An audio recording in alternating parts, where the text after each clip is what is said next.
मान सम्मान और स्वाभिमान की लड़ाई भी ये है। और कल जिस तरीके से हम यहाँ एक अल्टीमेटम इनको 22 जनवरी को जो वार्ता हुई थी विज्ञान भवन में, उसके बाद से कोई वार्ता का समय नहीं दिया गया है। अगर वार्ता का दरवाजा नहीं खोला तो किसान तो वो खूब है जो किले का दरवाजा भी तोड़ने में सक्षम है।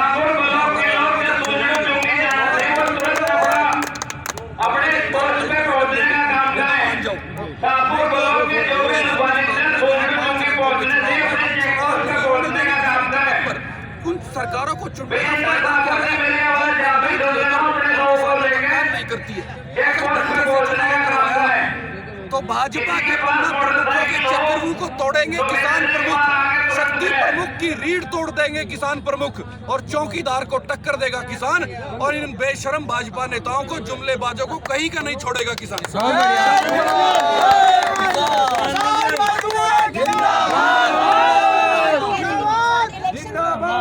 बिल्कुल किसान चुनाव आयोग के दफ्तर पे ताला लगा देगा किसान। उस सरकार का बनने का कोई फायदा नहीं है जो लोगों के वोट लेकर लोगों को ठगी करती है और लोगों को उन डाकुओं को पार्लियामेंट और विधानसभाओं में जो डाकू बैठे हैं, इन डाकुओं को विधानसभाएं और लोकसभाएं खाली करनी पड़ेगी। और आने वाले 5 राज्यों में चुनाव हरगिज नहीं होने देंगे। अगर हुआ किसी तरीके से तो भाजपा का नामो निशान मिट जाएगा।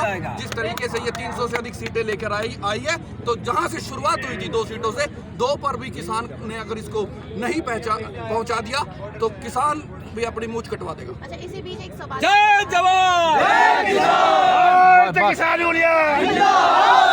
शांति शांति। तब तो आप लोग आंदोलन कर। जब वार्ता का दौर जारी था और जो जिस तरीके से अब लाठियां भांजी गई हैं, इन लाठियों का हिसाब, खून के कतरे कतरे का हिसाब भाजपा के पास हम आपके माध्यम से कहना चाहते हैं, कोई कॉन्फिडेंस बिल्डिंग मेजर नहीं, कोई कॉमन मिनिमम प्रोग्राम नहीं, कोई मेमोरेंडम ऑफ अंडरस्टैंडिंग नहीं, कोई शहीदों के लिए अनाउंसमेंट नहीं, कोई सीज फायर करवाने की इनकी तरफ से रिक्वेस्ट नहीं, कोई मुआवजा नहीं, कोई कंप्रोमाइज नहीं, कोई नीति नहीं, कोई पॉलिसी नहीं इनके पास। तो ऐसे लोग देश को क्या चलाएंगे? अब करनाल में जो लाठीचार्ज हुआ, आयुष सिन्हा जो एसडीएम थे, उन्होंने कहा भी सिर फोड़ दिया जाए।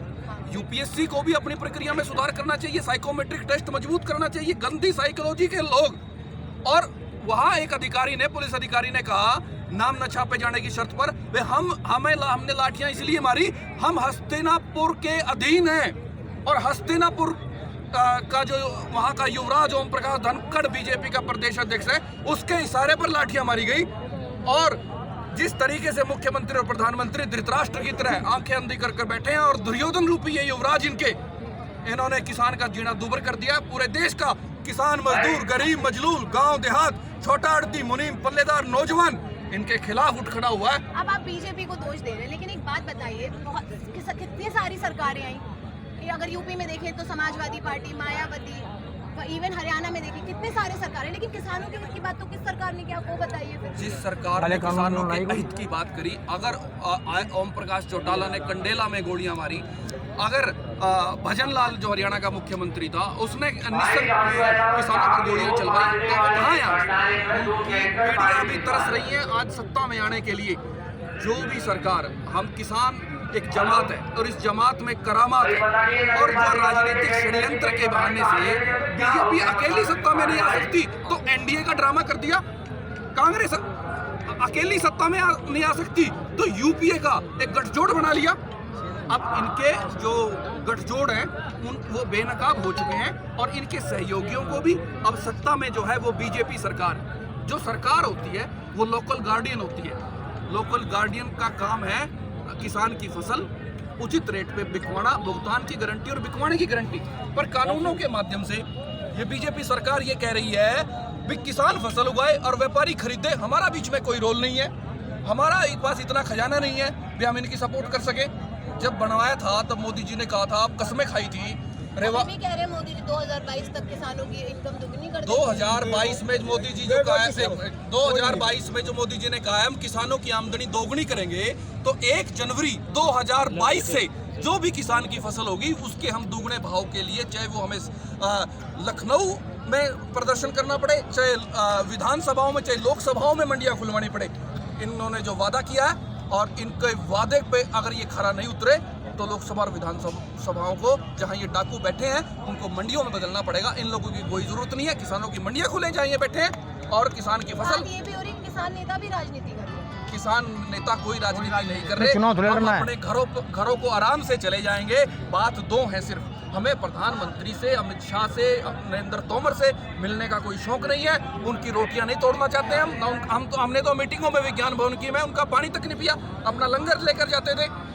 मुख्यमंत्री नरेंद्र मोदी आप लोगों के माध्यम से, मीडिया के माध्यम से एक प्रेस विज्ञप्ति जारी कर दे, अपने किसी चौकीदार को चिट्ठी देकर हमारे पास भेज दे, ड्राफ्ट देकर भेज दे, हम अपने घरों को वापस चले जाएंगे। और हरियाणा और पंजाब के किसान तो अपनी माँ को ये कहकर आए हैं, माँ या तो बॉर्डर से कोई खबर खास आएगी, नहीं तो तेरे बेटे की लाश आएगी।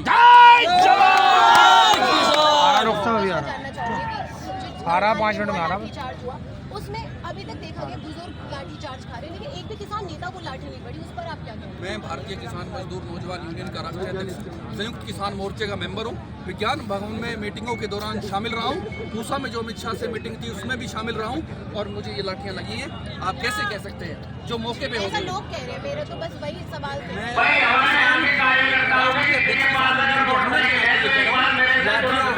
भाई हैं वहाँ, जेलों में भी हम गए हैं, और हमें छुड़वाने के लिए हमारे साथियों ने हरियाणा में 27 जगह सड़कें जाम करी हैं। जो आंदोलन चलता है सहयोग से चलता है। आप मीडिया वाले साथियों का भी बहुत बहुत आभार है, धन्यवाद है, जो आप एक महिला और मीडिया कर्मी होते हुए हमारे कवर देर रात तक कर रही हैं। ये नज़र आती हैं लोगों को, बाद में नज़र आती हैं। और कुछ दूसरा मीडिया भी है, जी न्यूज़ जैसा, जो मोदी सरकार की गोदी में बैठा है, जिसको गोदी मीडिया की उपाधि दी गई है। ये तो यूट्यूबर्स हैं आप जैसे, सोशल मीडिया के चैनल हैं, जो शुरुआत है, जो स्टार्टअप तो आप लोगों ने किया है, प्रधानमंत्री जी ने तो कोई स्टार्टअप नहीं किया। आप 3500 करोड़ रुपए जो सरदार वल्लभ भाई पटेल की वहाँ प्रतिमा बनाई है, वहाँ आमदनी नहीं हो रही।